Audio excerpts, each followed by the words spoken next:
ಕನ್ನಡ ವಾಹಿನಿಗೆ ಸ್ವಾಗತ. ಕಾಂಗ್ರೆಸ್ನಲ್ಲಿ ಡಿಸಿಎಂ ಡಿಕೆ ಶಿವಕುಮಾರ್ ಏಕಾಂಗಿಯಾಗಿದ್ದಾರೆ. ಅಧಿಕಾರದ ಹಂಚಿಕೆಯಿಂದ ವಿಚಲಿತರಾಗಿದ್ದಾರೆ ಎಂದು ಮಾಜಿ ಸಿಎಂ ಸಂಸದ ಜಗದೀಶ್ ಶೆಟ್ಟರ್ ಹೇಳಿದ್ದಾರೆ.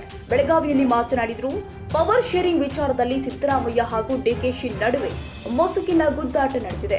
ಆದ್ದರಿಂದ ಕರ್ನಾಟಕದ ಏಕನಾಥ ಶಿಂದೆ ಡಿಕೆಶಿ ಆಗುತ್ತಾರೆಯೇ ಎನ್ನುವುದನ್ನ ಅವರೇ ಹೇಳಬೇಕು ಎಂದಿದ್ದಾರೆ.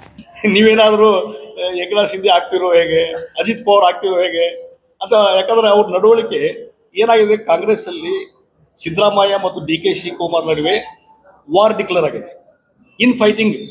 ಆದರೆ ಅವರು ಮಾತಾಡ್ತಾ ಇಲ್ಲ, ಅವ್ರ ಪರವಾಗಿ ಬೇರೆಯವರು ಮಾತಾಡ್ಲಿಕ್ಕೆ ಸ್ಟಾರ್ಟ್ ಮಾಡಿದ್ದಾರೆ. ಪ್ರಾಕ್ಸಿ ವಾರ್ ಅಂತಾರೆ ಇದಕ್ಕೆ.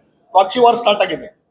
ಈಗ ಸಿದ್ದರಾಮಯ್ಯನವರು ಅವ್ರ ಪರವಾಗಿ ರಾಜಣ್ಣ, ಎಂ ಬಿ ಪಾಟೀಲ್ರು, ಹಿಂಗೆ ಒಂದು 3-4 ಜನ ಅವ್ರು ಬಿಟ್ಟಿದ್ದಾರೆ. ಅವ್ರು ಮಾತಾಡ್ತಾರೆ, ಅವ್ರು ಅಟ್ಯಾಕ್ ಮಾಡಾಕತ್ತಾರೆ ಡಿ ಕೆ ಶಿವಕುಮಾರ್. ಪಾಪ ಡಿ ಕೆ ಶಿವಕುಮಾರ್ ಏನ್ ಮಾಡ್ಬೇಕು? ಅವರು ಕಡೆಗೆ ಆ ಹಿಂದೂ ಸಮಾಜ ಕಾರ್ಯಕ್ರಮ ಬರುದು ಎಲ್ಲ ಅವ್ರು ಸ್ಟಾರ್ಟ್ ಮಾಡಿದ್ದಾರೆ. ಆದ್ರೆ ಪ್ರಾಕ್ಸಿ ವಾರ್ ಇದೆ.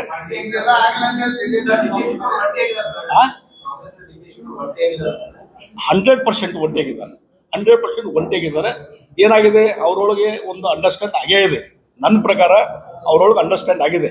ಪವರ್ ಡಿಸ್ಟ್ರಿಬ್ಯೂಷನ್ ಸಲುವಾಗಿ, ಪವರ್ ಹಂಚಿಕೆ ಸಲುವಾಗಿ ಅದು ವೈಲೇಟ್ ಮಾಡ್ತಾ ಇದ್ದಾರೆ ಸಿದ್ದರಾಮಯ್ಯನವರು.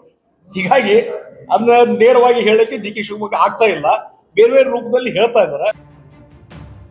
ತಾಜಾ ಸುದ್ದಿಗಾಗಿ MTV ನ್ಯೂಸ್ 24x7ಗೆ ಸಬ್ಸ್ಕ್ರೈಬ್ ಮಾಡಿ ಮತ್ತು ಬೆಲ್ ಐಕಾನ್ ಅನ್ನು ಒತ್ತಿ. ತಪ್ಪದೇ ಲಿಂಕ್ ಶೇರ್ ಮಾಡಿ.